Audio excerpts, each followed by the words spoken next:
On this episode of America's Port, a struggling terminal fights for its very survival. We lost 50% of our business. It's time to actually represent the people who live here, not the big zeros of profits, just the people. CSI investigates an alleged rape at the marina. This marina is kind of out of the way from society. People can live out here and just hide. Port police dive for bombs and spot something suspicious buried in the depths. Officer Vilo found something. He doesn't know what it is.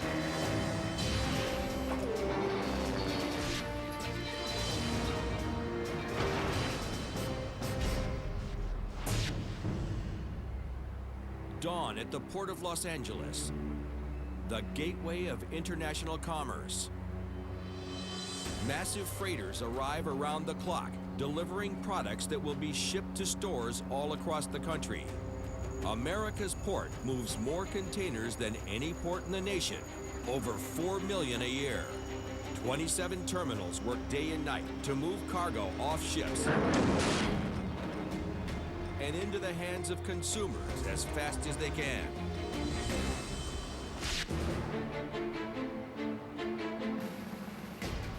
Traypac, one of the smallest cargo terminals in the port, struggles to compete with the big boys.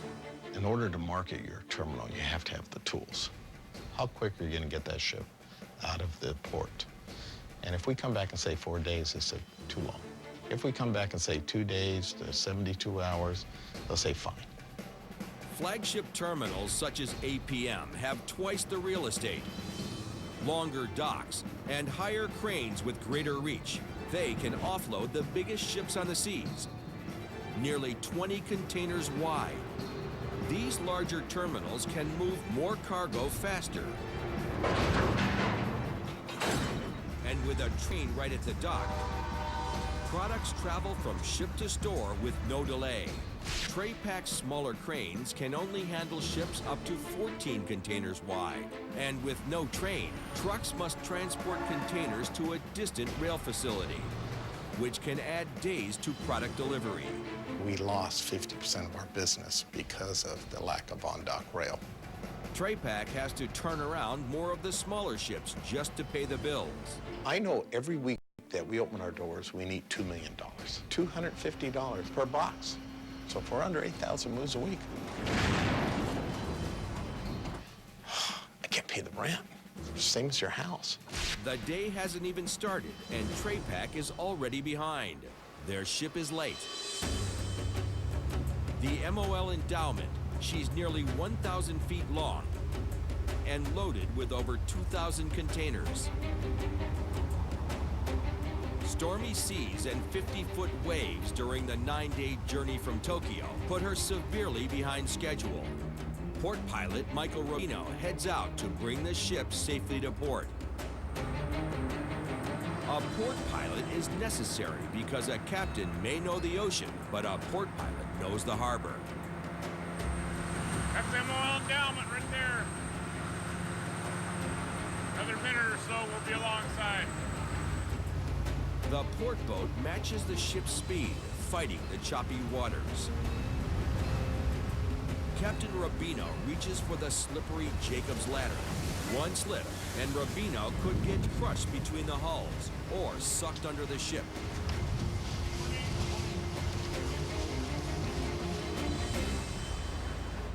Safely aboard, he heads to the bridge to take command of navigation until the Endowment is securely docked. Oh, morning, Captain. Welcome on board of the ship. Port 20. Port 20. Everything working okay, Captain? That's correct. Everything is in good operational condition. Anchors are ready for slow ahead now, Captain? All systems are go as they approach Angels Gate Lighthouse, which has marked the entrance to the harbor since 1913. Tugboats take their position at the bow and stern, ready to guide the massive ship into port. So right now, the depth under the keel is not that great. We're in about 55, 60 feet of water, making a transition right now. So if the ship were to sink in the main channel out here, you would basically put the plug in the bottle. You would cause catastrophic hardship to the port and literally to all of the western United States. A wide ship in a narrow channel And the endowment still has a long way to go before it reaches the Tray Pack terminal, all the way to the back basin of the port.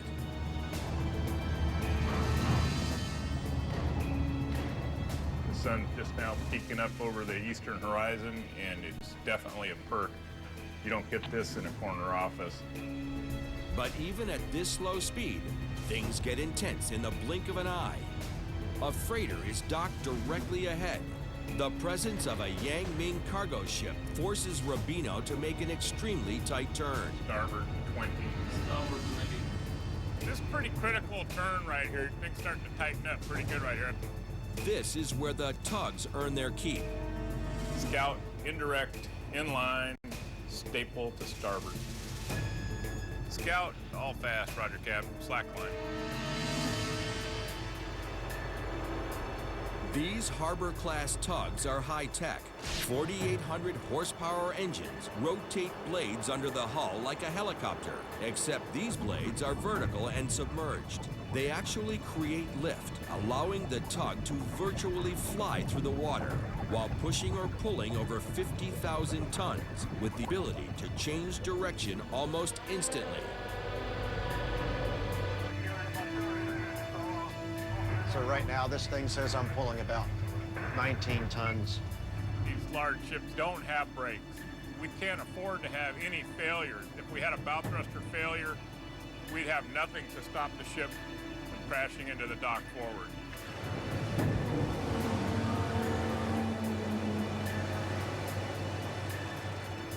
With a final push from the tugs, the endowment clears the Yang Ming vessel with little room to spare. We've still got about 100 meters or so ahead of us. The Tray Pack terminal is dead ahead. Little angle aft, easy push to the dock. The whole thing is like one giant orchestra. If somebody misses a note, you're gonna notice it right away. But this concert's not over yet. Cue up the linesmen. It's their job to work with the ship's crew to ensure the endowment is secured to the dock. Shot on both of them. The wet rope weighs hundreds of pounds.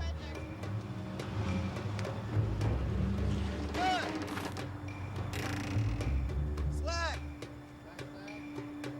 Hey, give us slack! Oh, no, touch it. Any movement from the endowment could snap this 2-inch rope like a twig, and it'll take out more than your eye. A line snapback can cut, you know, it can take your leg or limb off or even cut you in half sometimes. With the endowment finally secure, the longshoremen gather for the morning shift. If something's not right, come down and let us know. Put you somewhere else, and we'll get that fixed.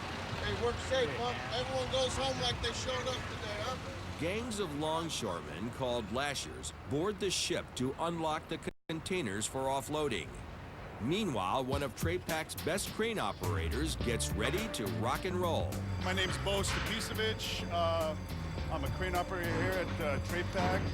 Been operating cranes probably 1984. I've been working here at Tray Pack going on 13, 14 years here. Bo heads to his office, 140 feet straight up.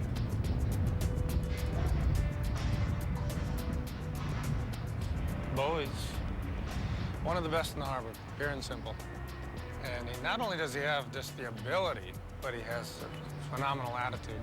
Bo and the Tray Pack team have to get the endowment back on schedule because another ship on a tight turnaround arrives in 3 days. Okay, we're ready to go to work. Here we go, guys. Bo gets down to business as he makes the first of over 4,000 container moves.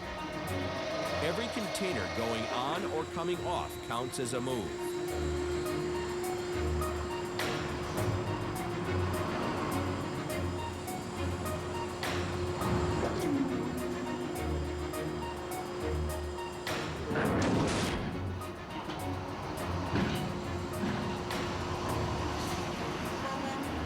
Two down, 4,214 to go. The Port of Los Angeles isn't just ships and cargo. It's a city within a city.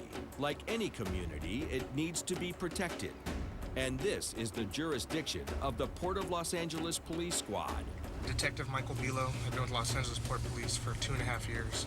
We're a water-based police department. However, we also have land responsibility. It's very unique because we're the port police. You think, okay, the port's going to stay in the port. But no, we actually go out all over the place. A lot of my investigations lead into different areas, different police jurisdictions. From drug trafficking Do you have a cocaine test kit? to truancy. He's supposed to be in school right now, so he is going to be arrested for truancy and taken back to school with a ticket. To searching the depths with the Port Police Dive Team. Bilo's duties take him everywhere in and around the port. And today, it's at a marina where he's heavily involved in a case. We got called out here last night for a rape that occurred on a vessel. So basically right now I'm setting up for the crime scene. We just obtained a search warrant to search the crime scene itself, which is a 53-foot vessel where the rape allegedly happened. This marina is kind of far back, out of the way from society. People can live out here and never say nothing to anyone and just hide. So that's kind of why we get our share of sex offenders down here. The alleged suspect, a 53-year-old male who lives on his boat, was arrested last night and put in jail. He claims the sex was consensual, but there's a question whether the alleged victim is able to give consent. The victim is a 21-year-old female, but she has a mental capacity of approximately a 10-year-old child.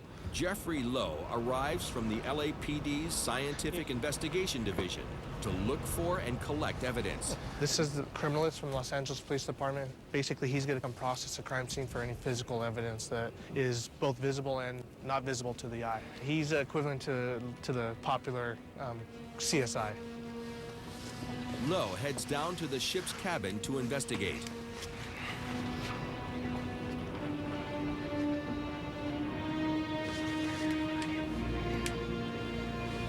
This is for blood. We're just gonna do a general swab for blood.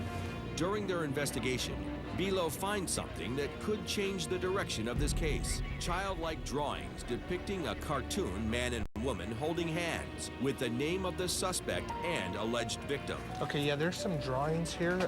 They look like my daughter drawings. And it says like prince and princess, you know, and it says from.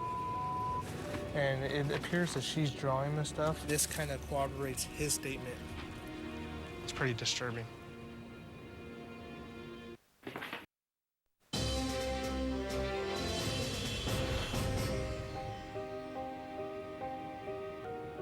At the Port of Los Angeles Marina, police detective Mike Bilo investigates a reported crime. A 53-year-old male allegedly raped a 21-year-old woman with the mental capacity of a 10-year-old. And they have uncovered evidence that adds a new twist to their case. The alleged suspect may be innocent. There's some drawings here. They look like my daughter drawings. The evidence I found down below was some drawings of them together saying, I love you, that you're my prince, princess to you. Also a wedding picture of them holding hands. So it does seem like they're in a little kid relationship. To find out the truth, whether it was rape or consensual sex, Detective Bilo and Officer Diane Kelly must speak to the alleged victim's parents, who own a boat just down the dock. Was your daughter involved in a dating relationship? Okay, because he says that they've been seeing each other for about a year. He swears that he's been in a dating relationship with her and they do have sex ongoing for the last year. This is not true. Absolutely not true at all. Okay. Can I speak to her again? Sure. Okay. The alleged victim is on her parents' boat. How long have you known? You go on his boat a lot? Yeah. You make pictures for him? Yeah. Yeah? Okay. What kind of relationship do you guys have? Do you guys kiss and stuff?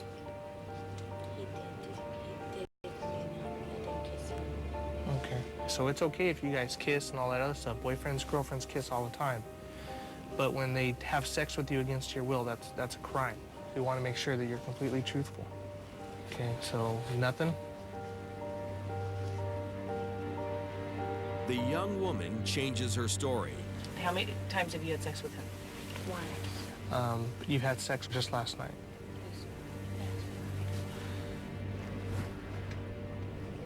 Were you okay with that? Yeah. Yeah. Okay. It's kind of disturbing, especially because I have a daughter about the same mind frame as she is in right now. I have a 9-year-old daughter, and when I'm talking to her, it seems like I'm talking to my 9-year-old, and that's just like my 9-year-old dating a 50-year-old man. It's pretty disturbing. Although she's mature in the body like a 21-year-old, her mind doesn't seem like it's there. Criminalist Jeffrey Lowe finishes bagging evidence of the alleged crime scene. In the paper bags are items of evidence that I collected, which I felt were relevant to the crime. Blankets, comforter, covering, and a couple of towels. Not done yet. Below and his fellow officers have done their job. It's now up to the district attorney to decide how to proceed based on the facts. Who is to say that, you know what I mean, that she is capable of saying this or no? I hope he's booked. I don't care if he's convicted, but I hope Yeah. he's at least booked. Still shows up on the Rabbi. Detective Below wraps up his investigation on the water and hurries to his next assignment. A dangerous dive for explosives. Officer Below found something. He doesn't know what it is. It's full steam ahead back at Trapac. Bo works his crane like a video game on steroids.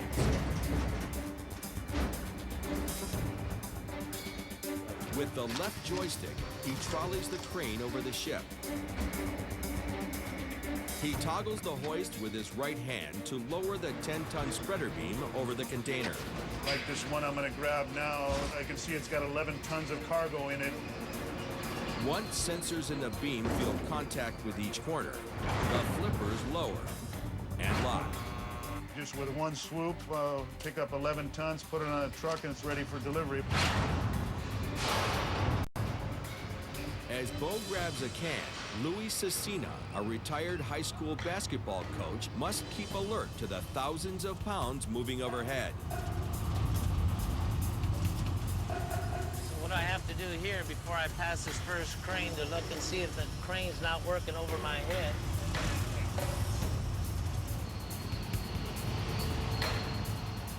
I just got the okay from crane 1, so I'm okay. I'm allowed to go underneath the crane. Bo gently places the heavy container on the back of Louis' truck.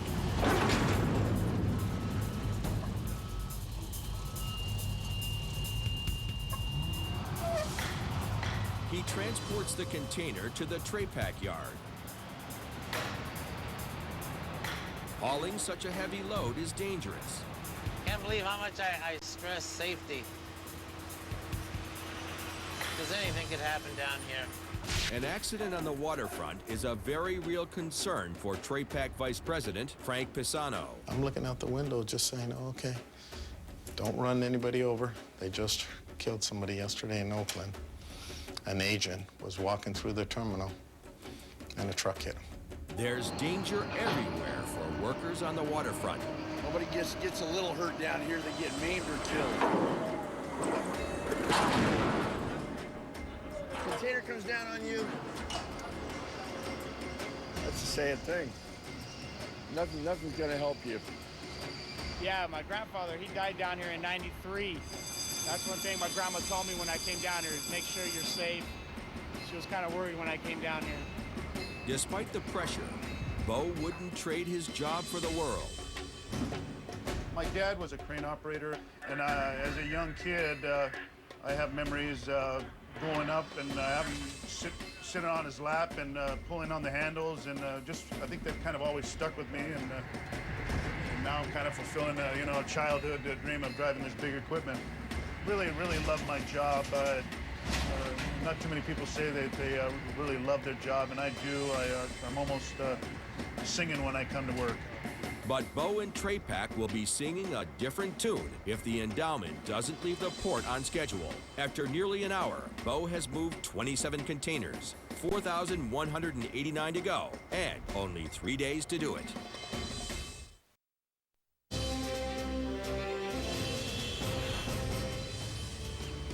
A America's port is more than just containers and commerce. It's a community where people live, work, and raise families.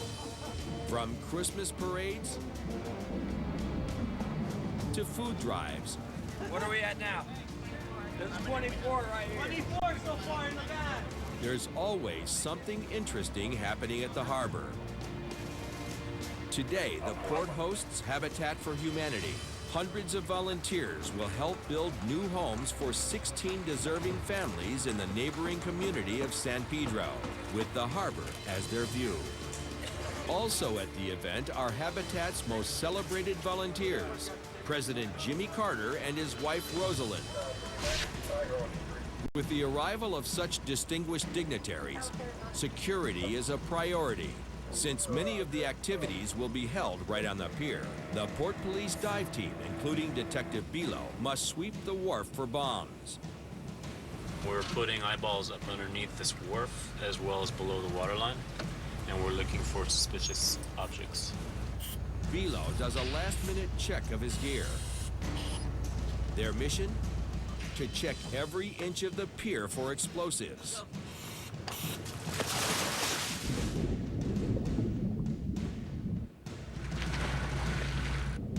A bomb could be hidden anywhere under the miles of wharf.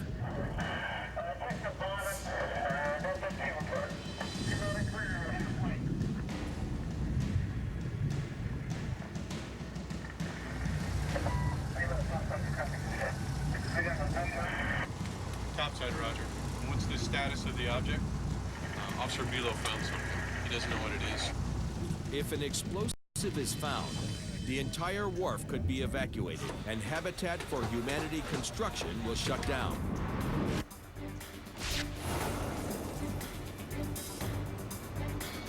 Back at the Trepac terminal, Bo and his crew are hard at work to get the endowment back on schedule. But Trepac has even bigger problems. They're in danger of going under. If you were talking to me in 2002, we had 11 accounts, 11 different steamship lines coming to Trepac. If you talk to me next month, you're going to see that I have 3 remaining accounts. Total cost, $75 million a year of revenue. Trepac is in financial trouble because there's a new fleet of ships on the horizon, skyscrapers on the sea.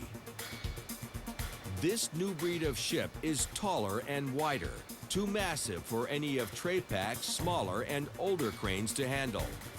As Pisano's customers update their fleet with megaships, they take their business to larger terminals with bigger cranes and on-dock trains. Products travel from ship to store with no delay. And we're the only terminal in the LA harbor that does not have on-dock rail. One of our accounts that left, $60 million account, moved 100 feet because they have on-dock rail. Trepac desperately needs to update their terminal to bring in new business. We have already started the layoff process. We've dropped 50% of our unionized labor force. And if we would have had on-dock rail, we would have had our cranes, everything was in place, we wouldn't have lost anything.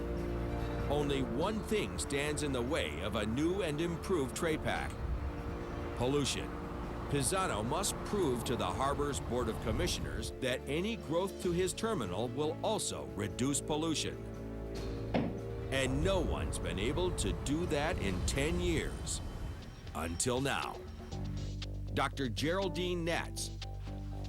Okay. The first female executive director of the Port of Los Angeles.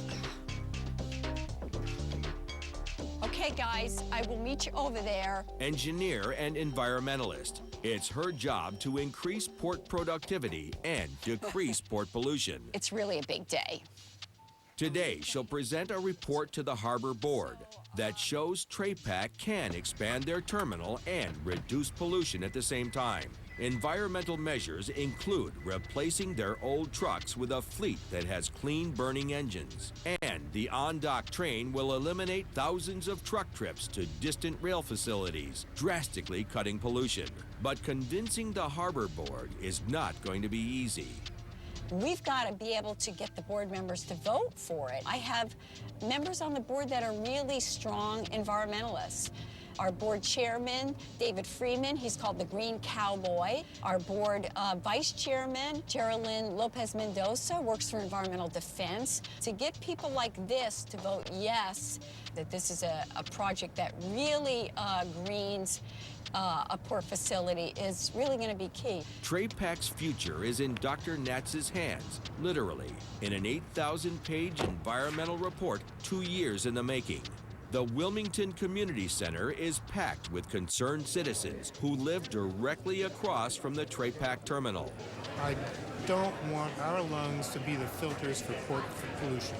This is a public meeting, and we'll be obviously accepting public comment. The first speaker will be our executive director. Good afternoon, Mr. President, members of the board, staff, and members of the public. This project does something we have never seen here before in San Pedro Bay with the development project. This project reduces emissions significantly below what they are today, and that's why this project is a plus for the community. It really represents what we mean by growing green. And now the public has the floor, and they're not happy. Our foremost elected official, Councilwoman Janice Hahn. I don't think we realize the impact of this construction project on a daily basis to the kids and to the residents that live here. 2,400 premature deaths, 350,000 school absences, 1 million days of lost productivity in the workplace because of cargo-related emissions. This is not the best you can do. The project would result in an additional residential cancer risk. After just 2 hours in the diesel traffic, the subjects with asthma showed lower lung function. Just because we come from Wilmington doesn't mean a thing. We're still people, and you can't put a dollar sign on our lives. All I smelled was smoke and smog, and it's killing me. Overriding consideration is money over human health. A decision to approve this tonight would stink. We are tired of seeing our inheritance turn into a wasteland. It's time to actually represent us, the people who live here, not the big zeros of profits, just the people. After more than 4 hours of testimony against the expansion, it doesn't look good for TRAPAC. The next speaker is Frank Pisano, the applicant. And my parents came to San Pedro. They came here to commercially fish. This was a working port. They came here with no education, a 5th grade education. Came here to make a living, sent us all to school, and provided us good jobs. And the harbor was the heart of that job. I've never had a job that wasn't related to the Port of Los Angeles, starting at 12 years of age. But it's a lot cleaner. It's getting better. Better for my 2 kids. They're 8 and 11. They're living the same place that everybody else does here. We're not running away from it. I appreciate what the port's done, and I hope that you will pass this for us. Thank you. Pisano's fate and TRAPAC's future is in the hands of the Board of Commissioners. But there's one thing Pisano didn't say. He took a gamble that the board would vote in favor of the expansion. As the board deliberates on the future of TRAPAC, they don't know that Pisano has a $15 million secret. Pisano rolled the dice 2 years ago and ordered construction of 2 new cranes. We're talking $7.5 million per crane, $15 million with the 2 cranes. And just this morning, the 2 finished cranes, costing $7.5 million apiece, sailed up the Pacific coast and are anchored just off the horizon.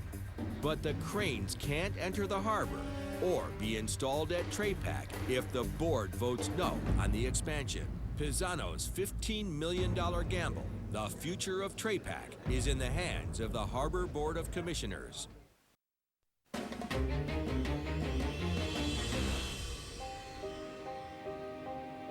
Back at the marina, Detective Bilo and Officer Jerome Niles follow up on a case. The man accused of rape returns. After being arrested and put in jail, all charges were dropped. Ultimately, the victim ended up confessing to the fact that she was having consensual sex with them, and that she was afraid that her parents would no longer let her see this older gentleman because of it. So she came up with the story that she was raped against her will. Bilo and Niles patrol the marina to ensure there are no further problems between the man and the 21-year-old woman. Because of the age difference between the suspect and the victim and because of her mental capacity, we are going to keep a mindful eye on him. As officers of the law, they did their job. Sometimes we find facts that help us, and sometimes we find facts that help the accused, and that's what the whole system is about. But as fathers with young children, they have their own opinions. I think it's completely wrong, especially because of her mental issues, that it is definitely wrong for a 53-year-old to be dating a 21-year-old female that has a mental capacity of an 8 to 10-year-old. I think that in its own should be a crime, but the California law right now says it's not. Don't believe anything that gentleman did was right. However, our job's to uphold the law, so we have to live by that standard. This case is closed.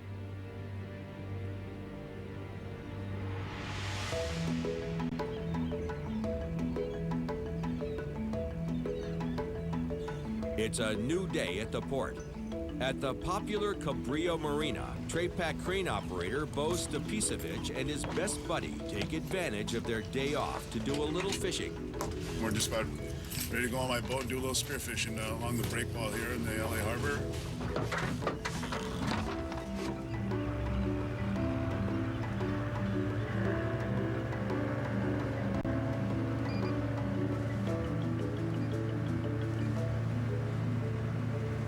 We've been kind of just going right here on the breakwall. There's a lot of fish life, a lot of sea life right along the breakwall, and it's kind of neat to be able to kind of play in your own backyard and work and play right where you live.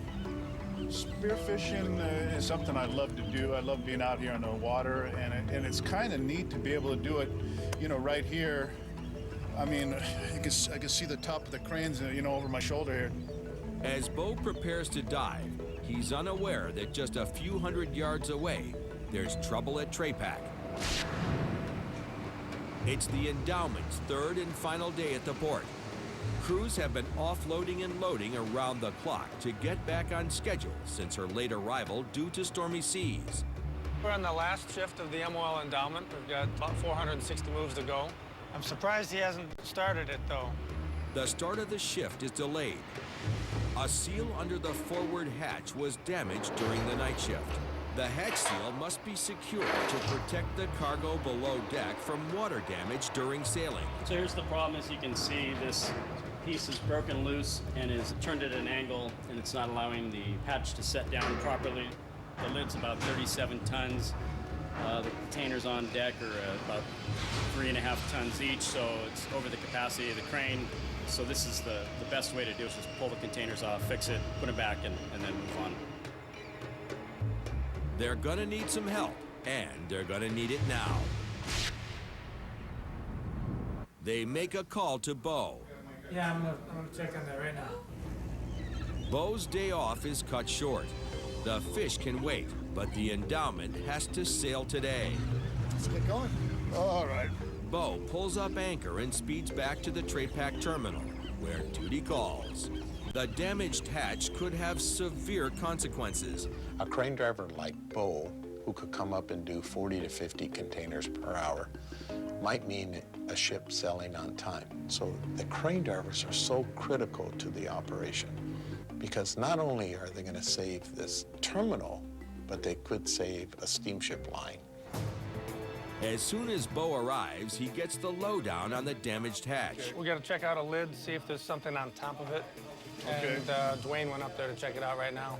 So if there is something on top of the lid, underneath the lid, we'll have to take the We'll containers take the off, containers off. remove what's underneath, Right. put the containers back on. So that Right. might add, what, another 40 so moves of the... Another 43 moves if we have to take them all off. Another 43 crane moves on top of the 460 already scheduled could put the Endowment further behind schedule and cost Trepac another customer. The ship sitting alongside isn't making money, so we want to sail it as soon as possible. The ship won't sail unless everything's just right. And if it's something we did, well, we have to make it right. We got to dig it out, we got to fix it, put it back. The company doesn't like it. It's not real great for production, but the ship can't sail without it fixed. Cranes go to work loading other areas of the ship. The pressure is on, and it's up to Bo to get the endowment back on schedule. Good morning, Dan. Is that you down signaling? All righty, Dan. Good morning. It's gonna be a good day. You bet.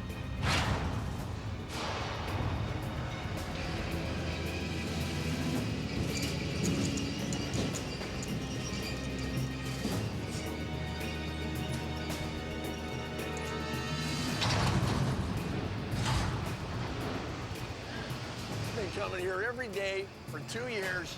This is the first time we've had to dig anything out like this. Somebody's bad luck. It'll never happen again. I'll tell you that. Didn't happen on our watch. It was those guys at night. Those nightside guys.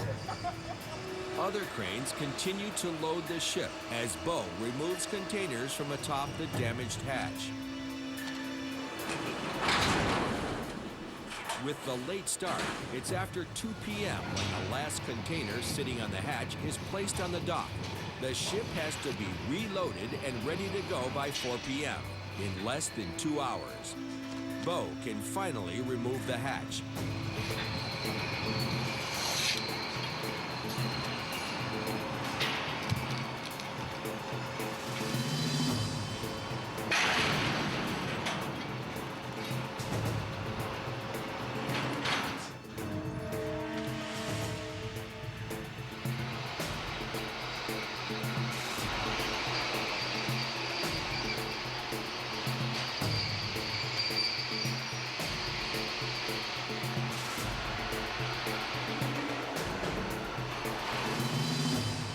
The 23-ton steel lid is carefully placed on the dock for repair.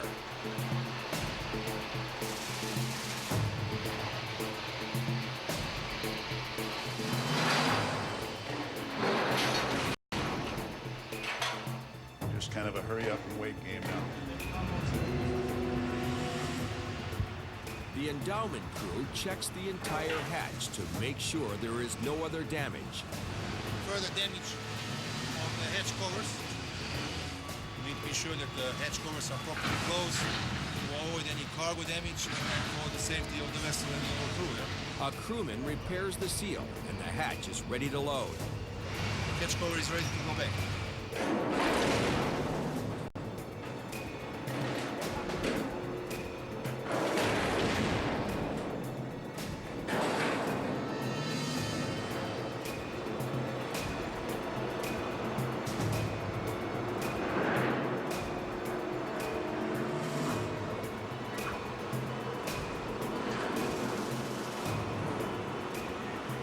The hatch is secure. It's nearly 3, and Bo has to reload 23 containers, plus help finish the rest of the ship. Over 140 container moves in all. But now there's another problem. TraiPac's next ship is approaching the harbor. If TraiPac's turnaround is too slow, a steamship line could take its business to another terminal, one with larger cranes and better facilities. TraiPac can't afford to lose another account.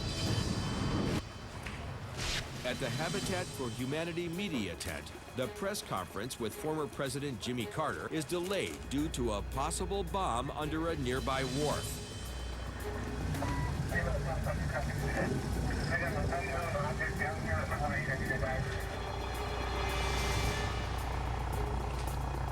The suspicious object resembles a plastic explosive.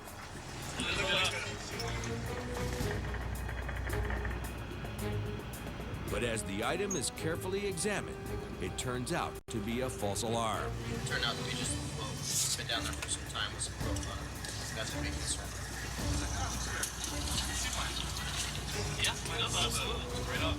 Detective Bilo wraps up another assignment.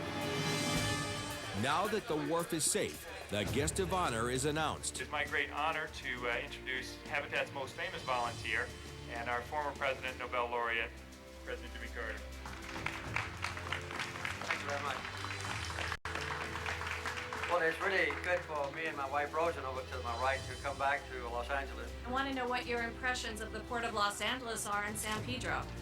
Well, it's beautiful. I was hoping as we drove in that the people who live in the house that we're going to build this week, will be able to have that view. And as a matter of fact, it's on the top of a hill.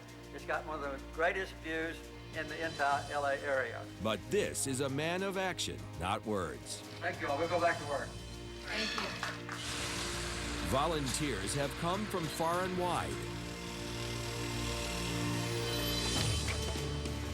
These volunteers are the heart of Habitat for Humanity, just as the port is the heart of America's economy. And every morning, these deserving families can wake up feeling proud as they look out on what one former president calls one of the greatest views in the entire LA area. Back at the meeting of the Harbor Board of Commissioners, Frank Pisano waits nervously for the board's vote. If it's yes, he can expand his terminal, install an on-dock train, and buy more large cranes to service supersized ships. If they vote no, Pisano's $15 million gamble will be a bust.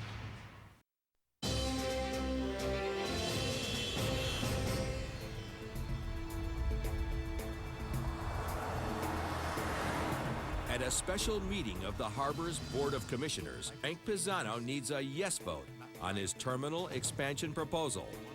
If they vote no, TRAPAC has to rethink its future at the port. Can't put all our eggs in one basket anymore. The board reconvenes. It's time for the vote. President Freeman, Aye. Vice President Lopez Mendoza, Aye. Commissioner Kim, Aye. Commissioner Kraus. Aye. We have 4 yeses, and that's no nos. Oh, it's adopted. Dr. Natz did what no one else could do.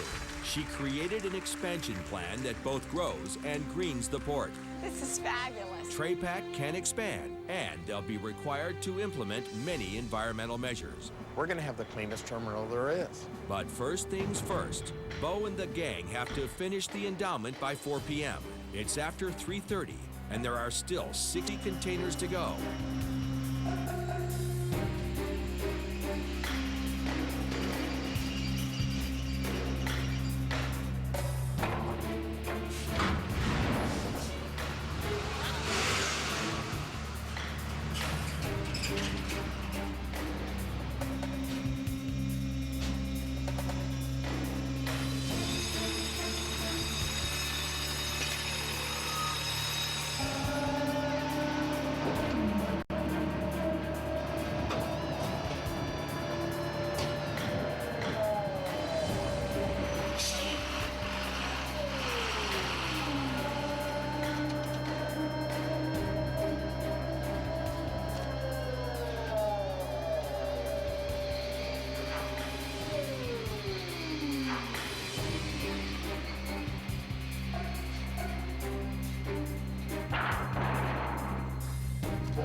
As the clock closes in on 1600 hours, lashers work as fast as they can, securing containers to the deck. We have buckles or regular buckles? 3 highs. You need more bars. 3 more bays to go. Time's ticking.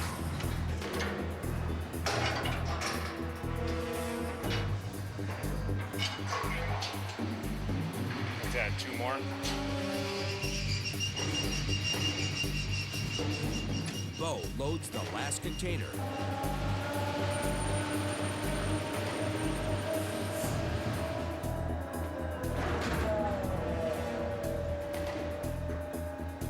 The endowment is fully loaded and ready to go. A few minutes before 1600 hours and on time. You just hit my my boom up switch here. Bo shuts down his crane. Long day's work here. Alrighty. Everything runs smooth here every day. As long as nobody gets hurt here, that's it, man. That's our motto. Nobody wants to go home safe. All right? It's a job well done. Nice sense of accomplishment. We took care of the hiccup today with the lid and got all the moves on. The ship's still sailing on time, and you know, just really feel good. Yeah, that's it. It's a beautiful sight.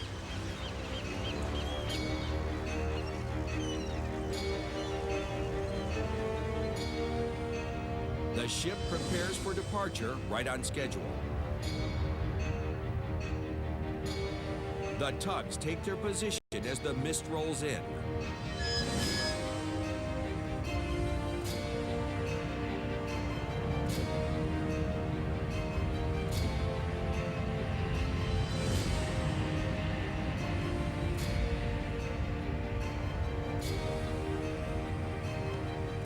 The MOL Endowment disappears into the fog and out of America's port.